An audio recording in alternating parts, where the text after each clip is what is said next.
네, 이 시대 청년들을 위한 힐링 강의쇼 청산유수 9월 기능의 달 특집 두 번째 시간입니다.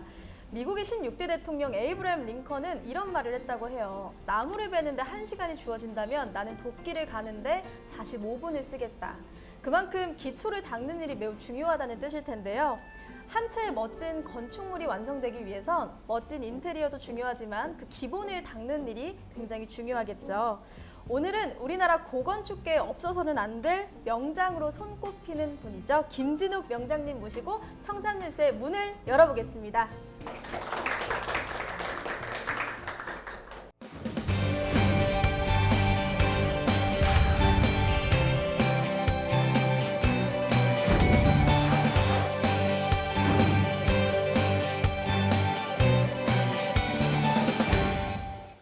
안녕하세요. 네, 안녕하세요. 네, 먼저 자기소개 먼저 부탁드릴게요. 네, 이름은 김진욱이고요. 2011년도에 미장명장에 선정되었습니다. 네, 미장명장은 대한민국 미장명장 이렇게 칭을 하게 되죠. 네. 사실 미장이란 분야가 굉장히 중요한 부분인데 우리 청년들한테는 좀 생소한 분야가 아닐까 싶어요. 주로 그렇죠. 어떤 일을 하시는지 좀 소개 좀 부탁드릴게요. 미장일이라 하면 요즘에는 이제 현대 건축에서는 이렇게 시멘트를 바르고 이런 걸로 보여지지만 우리 전통 미장과 현대 미장을 이렇게 통틀어서 봤을 때는 물을 사용하는 공사는 전체 미장에 속한다 이렇게 보면 되죠. 네, 그래서 이제 몰타를 바르는 것도 미장에 들어가고 여기처럼 이렇게 발라진 몰탈, 그 다음에 한옥을 짓는데 기둥을 세우고 기와를 이은 다음에 벽체를 만들거나 벽을 담장을 아름답게 꾸미거나 이런 부분들이 다 이렇게 미장에 들어가는 작업이죠. 그래서 굉장히 폭이 넓은 그런 작업이라고 보시면 될 것 같습니다. 그러면 혹시 이 분야에는 좀 언제부터 관심을 갖게 되셨는지 좀 궁금해요. 제가 이제 저는 그 선생님이 이제 될 수 없으니까 뭘 해볼까 했나 하면은 이제 공무원 시험을 공부해 보겠다고 도서관에서 이렇게 공부를 하고 있는데 그 밖에서 이렇게 일하는 게 보이더라는 거죠. 네? 여기가 도서관이라고 보면 이제 저런 밖에서 일하는 게 보여요. 그래서 그 어릴 때 생각도 이렇게 나고 그래서 비교를 해보게 되는 거죠. 공무원을 할 것인지 아니면 그 일을 한번 해볼 것인지에 대해서 비교를 해보다가 이제 시작을 하게 됐습니다. 일을. 네. 이 일을 선택한 거에 후회하진 않으시죠? 후회는 안 하죠. 네, 지금 다른 데 가서 교육할 때도 마찬가지고 지금 청년들한테 항상 하는 얘기가 우선 정년이 없어요. 저는 네, 정년이 없습니다. 지금 정년퇴직한 분들을 교육하고 있죠. 지금도 네, 정년이 없고 또 이 분야가 좀 젊은 사람들이 좀 하기 싫어하는 이런 직종이었었죠. 지금까지는.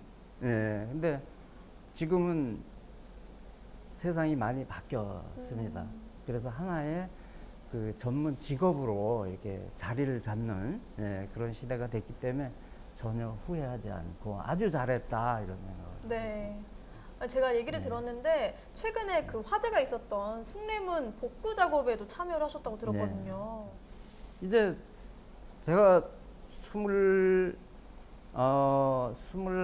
22살 때 이제 그 기능사 자격을 따게 되고 쭉 그 상위 자격을 취득하면서 이제 명장까지 됐잖아요. 2011년도에 명장이 됐는데 숭례문을 복구할 때 사람을 찾다가 이제 그 분야에 그래도 국보 1호 그러니까 명장을 찾을 수밖에 없는 그런 환경이 됐죠. 그렇죠. 네.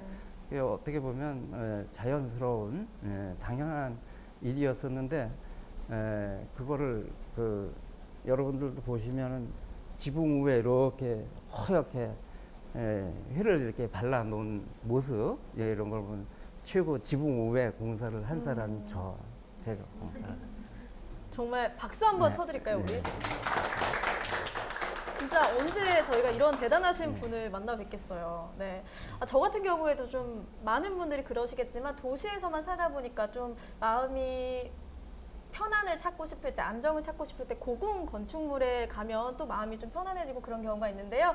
저희가 그래서요, 이번에는 김진욱 명장님께서 직접 작업하신 우리의 전통 건축물 현장을 직접 찾아가 봤습니다. 화면으로 함께 보시죠.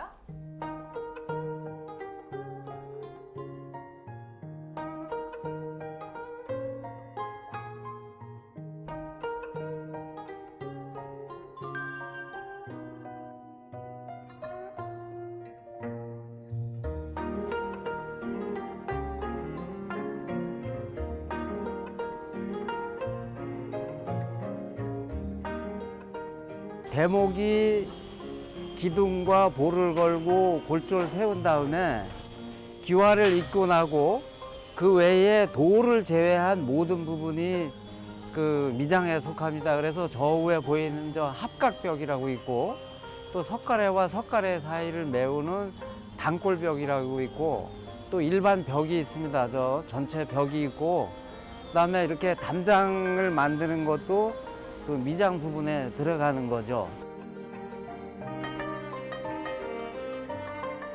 일반 미장 같은 경우는 공장에서 이미 재료가 배합되어 나오는 게 요즘에 어떤 그 추세고요.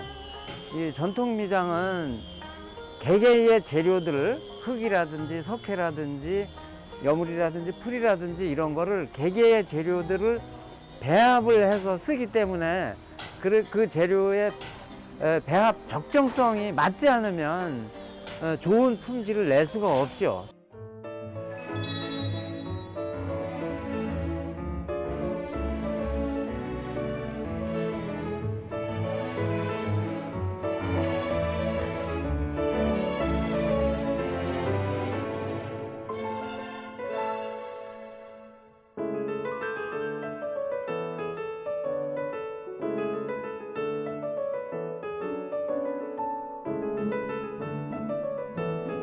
여기 집은 여기 한옥마을에서도 특이하게 순수한 황토를 가지고 집을 지은 거거든요.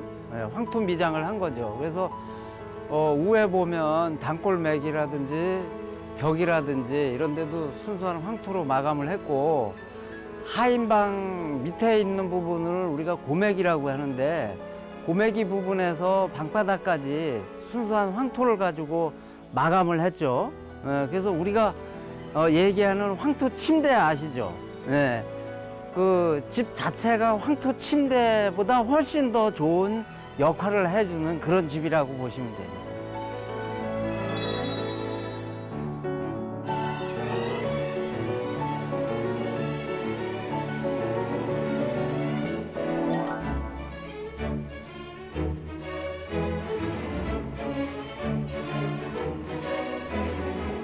이런 전통 미장 기술을 배우려면 부여에 있는 전통문화대학교 내에 전통문화교육원 현장 위탁 과정이 있습니다. 이 현장 위탁 과정은 교실이나 이런 데서 배우는 게 아니고 현장에 나가서 직접 장인들과 일을 해가면서 배울 수가 있는 거죠.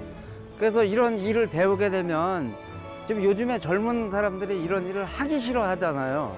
그러니까 경쟁자가 없습니다. 그래서 수십 년 동안 그들만의 동무대가 될 수 있는 그런 일이 될 수가 있고 배우고 나면 2, 3년만 배우고 나면 이제 충분히 보수를 받고 일을 할 수 있는 그런 그 환경이죠, 지금.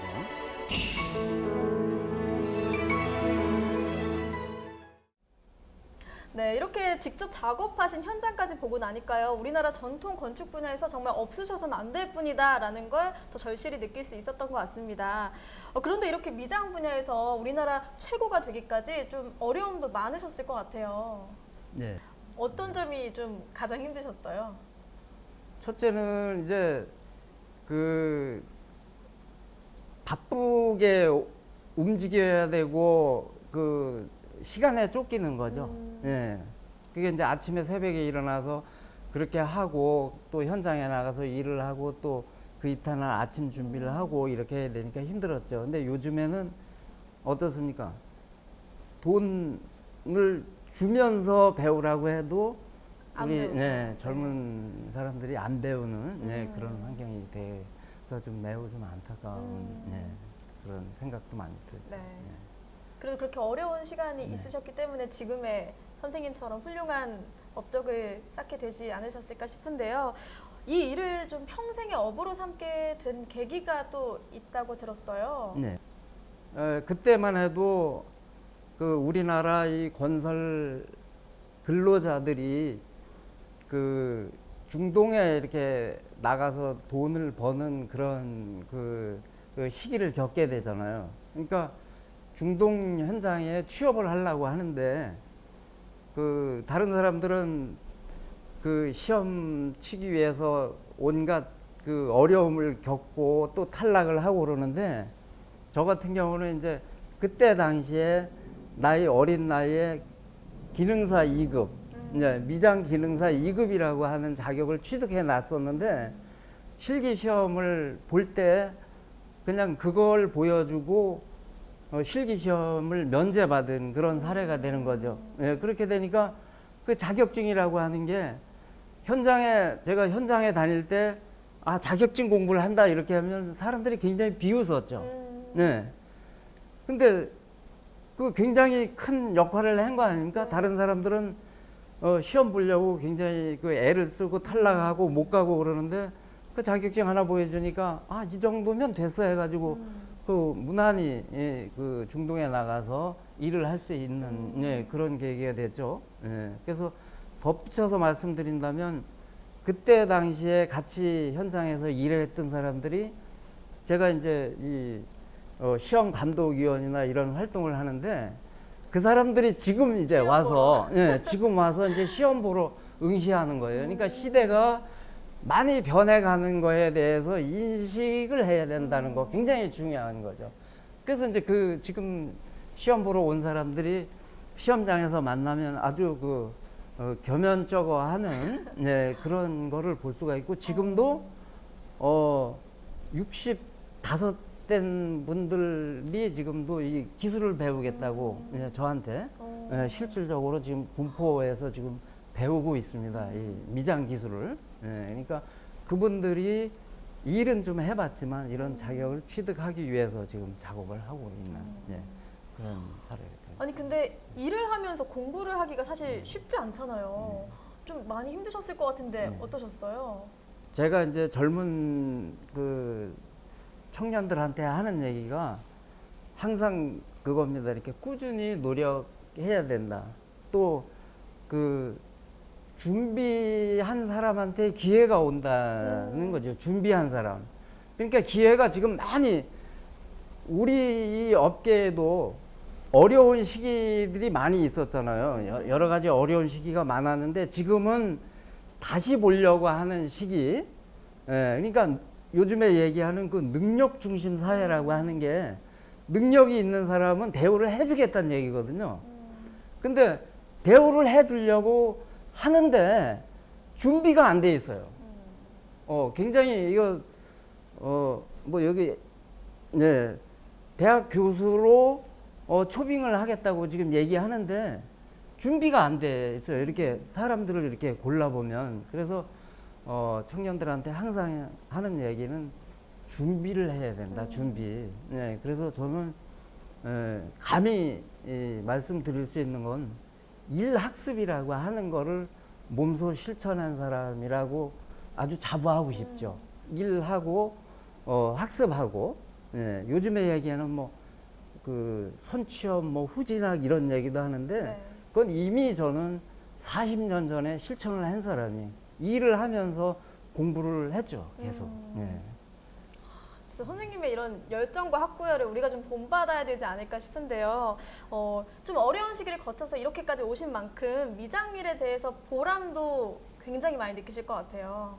예, 이제 제가 처음에 시작은 이렇게 시멘트 몰타를 만지는 일, 아까 말씀드린 대로 잠원동 강남이 개발될 때 일을 시작했지만 그 후에는 이렇게 전통 건축 쪽의 일을 쭉 하게 됐죠. 그래서 그렇게 하다 보니까 그쪽 분야에 유일하게 명장도 되고 또 이렇게 김진욱이라는 사람 이름을 대게 되면 아 그쪽 분야의 선두자라고 얘기하는 뭐 이런 환경이 됐잖아요. 그래서 제가 그동안에 했던 일들을 정리해서 책으로 이제 만들어낸 거 그게 아주 가장 보람 있는 일이죠. 그냥 보람 있다 이게 아니고 시멘트가 생산되기 이전에도 집을 짓고 잘 살았잖아요. 예? 근데 시멘트가 1919년에 우리나라에 시멘트 공장이 생겼는데 그럼 그 이전에는 어떻게 집을 지었을까 이렇게 생각해 볼 수 있잖아요. 우리가 숭례문이나 궁궐이라든지 이런 그 집들이 그 1900년대 이전에 일제강점기 이전의 집들이잖아요. 근데 일제강점기를 거치면서 현대 건축 기술이 들어오고 이러면서 우리의 전통 미장 기술이라고 하는 게 완전히 단절됐다고 단언할 수 있어요. 네. 그런데 이제 이거를 제가 그 의계나 의계라고 하는 건 그때 당시에 궁궐 공사하면 그 기록들을 남겨놓은 거를 연구하고 제가 현장에서 40여 년 동안 실질적으로 일하고 이런 거를 연구도 하고 현장에 경험을 갖다 집어넣기도 하고 자문도 구하고 해서 여기에 있는 이 책처럼 100년 만에 되살리는 한국의 전통 미장 기술 이 책을 발간을 하게 됐어요. 그래서 이 내용은 우리나라 어디에 세계 어디에도 없는 내용입니다. 이 책의 내용은. 그래서 아주 큰 보람으로 생각을 하고 있고요. 뭐 이걸 이렇게 장인으로 사는 거를 누가 알아주고 안 알아주고 그걸 바라서 한 게 아니고 역사에 좀 남을 만한 일을 했다 이렇게 자부를 하고 있습니다. 아, 정말 선생님이 아니셨다면 잊혀질 뻔한 우리의 어떤 전통을 정말 되살려 주신 거네요. 감사합니다, 선생님. 네. 아니, 아무래도 우리 청년들 중에서도 이제 이 분야에 관심을 갖게 될 청년들도 많아질 것 같은데요. 이 분야에 종사하기 위해서 좀 어떤 경로를 거쳐서 될 수 있을지 소개를 해주시면 좋을 것 같아요. 네. 우선 앞서서 말씀드리고 싶은 거는 전에는 그 부모님들이 내 자식은 손에 흙을 안 묻히고 밥 벌어먹게 해야 된다 이게 소망이었었어요. 네. 예. 근데 시대가 변해서 지금 우리가 이렇게 발전해 온 걸 보면 선진국을 한번 보면은 어차피 그 길을 갈 수밖에 없잖아요. 독일이나 호주 같은 데는 지금 우리처럼 현장에서 일하는 사람들이 돈도 잘 벌고 사회 공헌도 하고 이렇게 사회적 지위도 괜찮은 근데 우리나라도 많이 향상이 돼 있어요. 근데 지금 하지 않으려고 하는 그런 게 있는데 우선 이 방송을 통해서 그 젊은 청년들한테 이 일에 대해서 소개를 한다 그러면 경쟁력이 있다는 겁니다. 경쟁력이. 왜냐하면 그동안에 젊은 사람들이 이 일을 하기 싫어했잖아요. 소위 말해서 3D라고 하는 일 속에 들어가 있었기는 하기 싫어했었어요. 그래서 평균 연령이 60세가 다 돼가는 거예요. 이 일을 하는 사람들이. 그러면 지금 청년 만약에 20살 된 사람이 시작을 한다 그러면 40년 동안을 그들의 무대가 되는 거죠. 그래서 경쟁력이 충분히 있다는 거죠. 네. 그래서 우선 이런 소개를 좀 하고 싶고 그 다음에 이 일을 하려고 그러면 좀 하긴 해야 되죠. 네, 젊은이 성격이 좀 부지런해야 되고 그 다음에 이렇게 뭘 만드는 걸 좋아하는 사람이면 다 해볼 수 있습니다. 네. 그래서 이제 그 경험을 좀 여러 번 좀 해보았으면 좋겠다 이런 일을. 네, 그래서 제가 젊은 그 청년들한테 얘기하는 거는 한번 도전을 좀 해봐라. 예, 경쟁력이 충분히 있으니까 이런 일 소개를 좀 할 수 있는 뭐 그런 게 되죠. 이런 경험은 좀 어디 가면 좀 할 수 있을까요? 우리나라에도 기술을 가리키는 데가 많이 생겼습니다.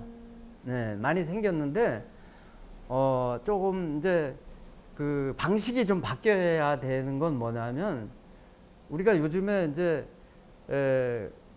국가 직무 능력 표준 개발이라고 해서 이런 직업 교육이나 이런 학습을 국가 직무 능력 표준이라고 하는 그 교육 프로그램으로 이렇게 제시를 하고 있거든요. 네.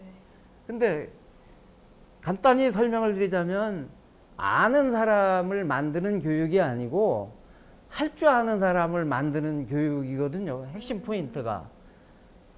학교에서 졸업을 했는데 현장에 나가서 쓰지 못하는 교육이 되다 보니까 이제 지금 NCS라고 약자로 하는데 예, 국가 표준 능력 개발이라고 하는 그걸 만들어서 이렇게 계속 활성화시키고 나가는데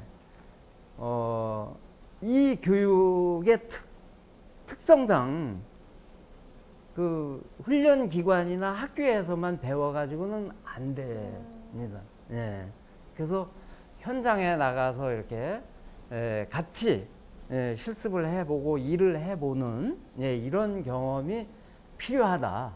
그래야 자연스럽게 그 할 줄 아는 사람이 되고 그 환경에 적응을 하게 되는 거죠. 예를 들어서 이 교실 안에서 빌딩 안에서 이렇게 미장 기술을 배웠다. 근데 현장에 나가봤더니 이게 아니야 이러면은 교육에 효과가 없잖아요. 그래서 가르쳐 주는 곳은 굉장히 많습니다. 학원도 있고 직업훈련 기관도 있고 직업학교 이런 데도 많이 있는데 거기서만 할 게 아니라 현장에 하고 이렇게 연결돼서 이어질 수 있는 교육이 됐으면 좋겠다 이런 말씀을 좀 드립니다. 아무래도 좀 실전 노하우를 갖춘 사람이 경쟁력을 갖출 수 있지 않을까 싶은데요. 미래 후배들에게 이것만은 좀 꼭 갖췄으면 좋겠다 싶은 부분도 좀 있으실 것 같아요. 그 꾸준히 좀 했으면 좋겠다 이런 게 꾸준히 하는 거는 제가 늘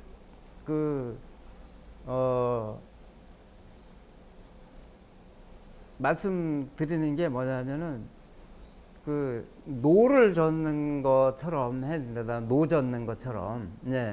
항상 노를 져야 된다. 뭐 이런 얘기를 어떤 책에도 좀 쓴 사례가 있고 그런데 항상 노를 져야 된다는 건 뭐냐면 이렇게 단시기적으로 어떤 결과를 가져오길 바라면 좀 안 되겠다 이런 거죠.